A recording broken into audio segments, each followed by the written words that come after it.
Oke, hari ini kita bakal bahas sesuatu yang dalam banget. Judulnya aja udah, Pengampunan yang Memerdekakan Jiwa.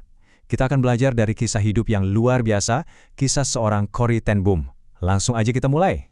Pernah nggak sih ngerasa disakitin, tapi sakitnya tuh dalam banget, sampai-sampai kita mikir, kayaknya ini nggak mungkin deh bisa dimaafin. Nah, pertanyaan inilah yang jadi pusat dari cerita kita hari ini. Beneran ada ya luka yang mustahil diampuni? Ternyata jawabannya ada. Dan jawaban itu datang dari pengalaman hidup seseorang yang luar biasa. Seorang penyintas kamp konsentrasi Nazi. Kisahnya ini jadi bukti nyata kalau pengampunan sejati itu ternyata mungkin. Bahkan di situasi yang paling nggak masuk akal sekalipun. Nah, sebelum kita ngomongin pengampunannya, kita perlu tahu dulu sedalam apa penderitaan yang dia alami. Kita masuk ke bagian pertama, kasih di tempat tergelap. Coba kita lihat timeline ini. Ini terjadi di era Perang Dunia II. Keluarga ten Boom di Belanda waktu itu bikin keputusan yang super berani. Mereka menyembunyikan orang-orang Yahudi dari kejaran Nazi. Tapi keberanian itu ada harganya. Di tahun 1944, mereka ketahuan, ditangkap, terus dikirim ke kamp konsentrasi Ravensbrück. Dan di sanalah, di tempat yang mengerikan itu, Corrie bukan cuma menderita, tapi juga harus kehilangan Betsy, saudara perempuan yang dia sayangi banget. Bayangin deh, di tengah semua pekejaman dan kegelapan itu, apa coba yang bisa jadi pegangan? Gimana caranya bertahan? Buat Corrie, jawabannya ada di keyakinan ini, bahwa gak ada satupun penderitaan, bahkan maut sekalipun, yang bisa misahin dia dari kasih Tuhan. Inilah yang jadi sumber kekuatannya. Jadi, pelajaran pertama yang bisa kita ambil dari sini tuh dalam banget. Kasih Tuhan itu nyata, beneran ada, bahkan di tempat yang paling gelap sekalipun, di titik terendah hidup kita. Dan ini jadi fondasi buat semua yang akan terjadi selanjutnya. Tapi, iman yang sekuat ini pun diuji. Dan ujiannya datang dengan cara yang sama sekali nggak terduga, justru setelah perang selesai.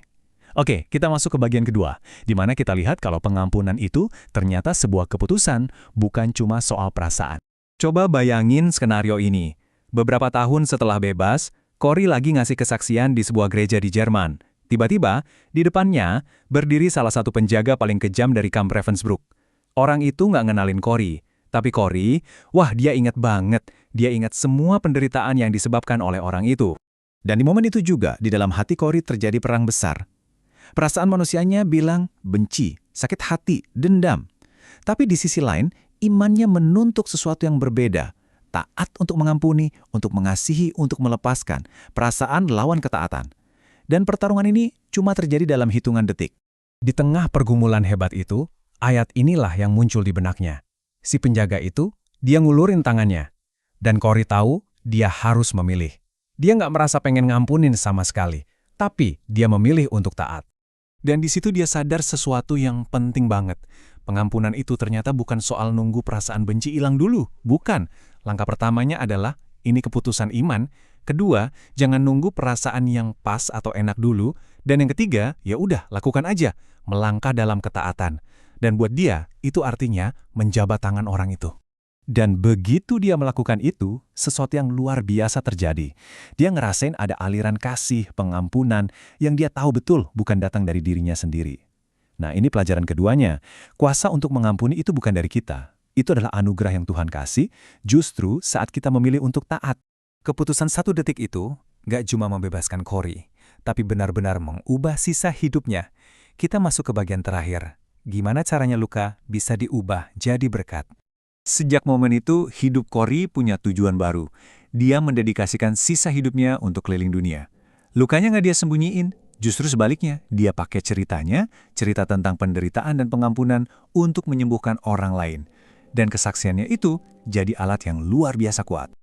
Hidupnya itu jadi kayak perwujudan nyata dari ayat ini loh. Justru karena dia pernah menderita begitu dalam, dia jadi punya kemampuan spesial untuk ngertiin dan menghibur orang lain yang lagi menderita.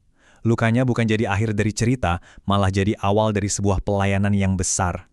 Dan inilah pelajaran terakhir, yang mungkin paling kuat dari semuanya. Kalau kita serahin luka kita pada Tuhan, luka itu nggak cuma sembuh, tapi bisa diubah jadi sumber kekuatan, jadi penyembuhan buat orang lain.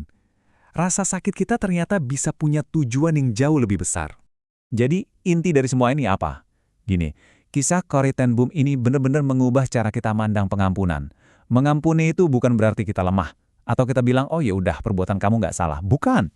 Justru sebaliknya, pengampunan itu adalah tindakan untuk membebaskan diri kita sendiri. Melepaskan diri dari rantai kebencian dan kepahitan yang ngebelenggu jiwa. Dan pada akhirnya, kisah ini balik lagi ke kita masing-masing ya kan. Mungkin ada seseorang atau sesuatu di hidup kita yang perlu kita ampuni. Pertanyaannya sekarang bukan lagi mampu nggak ya aku ngampunin, tapi lebih ke maukah kita memilih untuk taat. Supaya kita juga bisa mengalami kemerdekaan sejati, sama seperti yang Corey temukan.